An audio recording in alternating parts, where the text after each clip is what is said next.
Welcome to Closing Day. Closing Day is a real estate show that's going to cover all aspects of real estate. Everything from the first moment when you think, maybe I should buy a house to live in and let my parents have some space, right up to closing day, when you get the keys in your hand and you're the proud owner of your own castle. Now, there's so many things that go on with buying real estate, but one of the most important steps is getting the value of real estate. This is the question I get all the time. It's, Jeff, how much is my house worth? Jeff, how much is that house worth? And that's what we're going to cover today. My name is Jeff Delgrand. I'll be your host, and I'm here today with Linda Decker from Decker Appraisers. Thanks for coming, Linda. Oh, thanks for having me. And I guess the very first question is, what is an appraisal?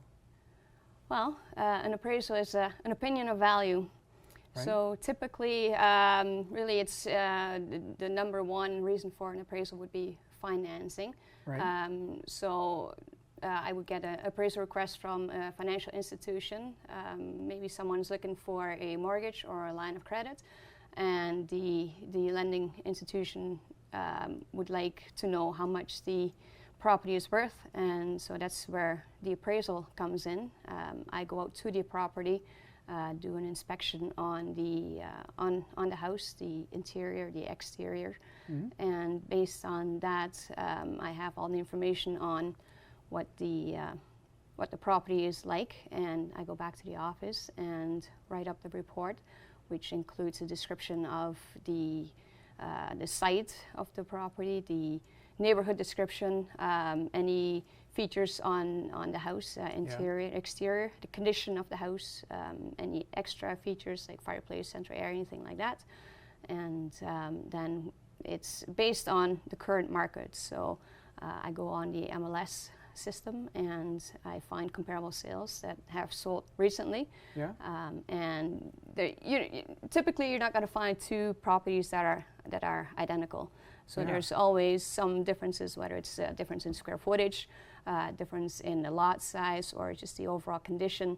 And so we make adjustments for that, either positive or negative. And right. In the end, we end up with 3 adjusted values because we use 3 comparable sales. And based on that, we just kind of see where the subject property that we're appraising fits in, and that's how we estimate the value of the property. Okay, so now coming from just saying I don't know anything about appraising, I can go to a tax assessment person and they're going to say my property is worth millions of dollars because that's how they base their tax. I can go to my banker who's going to say my house is like worth nothing because that's how they view it. Now I can also get real estate agents to give me a value on the house as well, and those 3 different things are different from what you do. Is that correct? That is correct, yeah. An appraisal is really, an appraiser goes to the property and does a full inspection on the property, the house, the land. And we really have, it's an objective point of, or opinion. Right. We have no interest in the property at all. So it is just a very neutral, we have a neutral point of view, and yes. Yeah. I wonder how Impact does it. I mean, they don't come to your property and they just give you a bill in the mail. It's the Impact, they usually group maybe even a neighborhood together, and it's more based on a mass appraisal. It's not necessarily based on each individual property. Right. Yeah, because from my experience, the impact is not usually very accurate when it comes to saying what your property is really worth. Typically, the appraised value, I would say 90% of the time, comes in higher than what the impact assessment value is. But really? That's not a bad thing, though. The assessment value is you want that low because that's what your taxes are based on. Oh, so, of course, yeah. But we don't go by impact or anything like that. We do our own valuation and just base it strictly on our own research. Okay, so in an appraisal on a normal house, let's say a townhouse in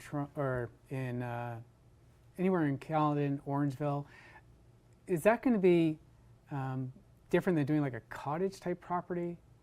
you have to look at different things. And you mentioned comparables. I'm thinking it must be a little more challenging. Yeah, well, sure. I mean, if you're even here in Orangeville, you have a subdivision home.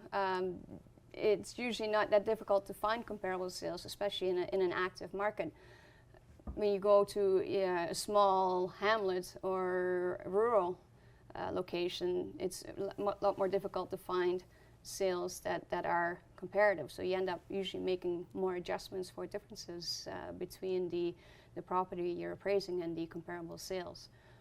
So yeah, definitely, you know, it's doing an appraisal on a subdivision home is nice in that it's easier to find comparable sales, but also there are more cookie cutter properties, whereas if you go to the country, it's not one home is the same, so it's usually a little more interesting properties that you're looking at.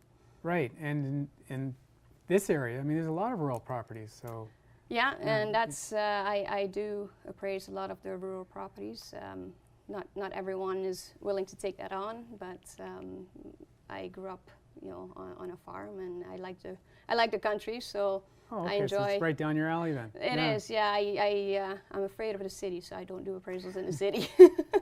Yeah, well, I imagine city appraisers probably feel the same way about coming up here to do an appraisal. They must feel like they're really out of their zone. Well, and you would kind of hope so, because you would like to do an appraisal on something that you're familiar with.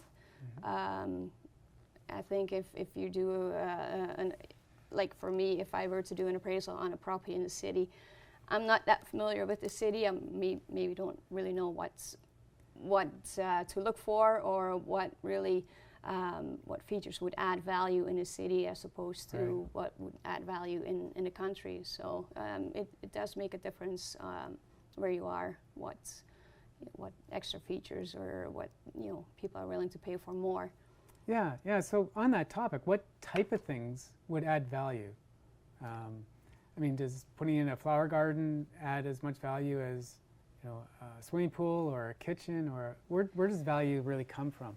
It's, well, you like to see a well-maintained property, of course. Yeah. I think pretty well anyone who is looking to buy a house would like a turnkey home where you can just move in and put down your furniture and you're done. With that being said, you can have a home that has an older decor, but it has been very well maintained. That doesn't necessarily need any work done. Or you can have a newer home that has been poorly maintained and that maybe has a few holes in the walls or what have you, scratched floors that needs some attention. Right. So I think in general, if you have a well-maintained home, that definitely adds value. Something that the roof, windows, all those things that have been well-maintained that don't need replacing right away. Yeah. Of course, kitchen, bathrooms, those are major items that people tend to look for. But again, you have to kind of look at it from the point of view where if you have two identical homes with maybe one major difference, say being the one home has a brand new kitchen and the homeowner spent $50,000 on a new kitchen. Right. Is someone willing to pay the extra $50,000 just for that house with a new kitchen, or would they rather pay $50,000 less for the home without a new kitchen and do it their own way, take that extra cash and do the renovations themselves? Yeah. So that's, tastes differ, so what you like might not, be something someone else would like. But like I said, like anything that's well maintained, that doesn't require a lot of renovation or even a lot of work, painting or anything like that. That adds value. When it comes to curb appeal, sure, planting some flowers. When you drive up to a property, you kind of want to go in with the mindset, I like this. Yes, yeah. Whereas if you drive up and you go, I'm not so sure about this, then right away kind of puts you in a negative frame of mind, I guess. Right. Whereas where you walk in, you're like, well, okay, it's okay inside, but I'm not quite sure if, you know, you want someone driving up and right away going like, oh yeah, I like this. Right. Yeah, I know from personal experience that my wife and I, when we're looking at homes, if we drive up to a home and it doesn't look good from the outside, it's not worthwhile going inside. That's right. Yeah. Once that impression has been You want to made. come home at the end of the day and feel good about walking into the front door, right? And you know, driving up and going, yeah, that's, you know, that's Yeah. my house. Yeah, definitely.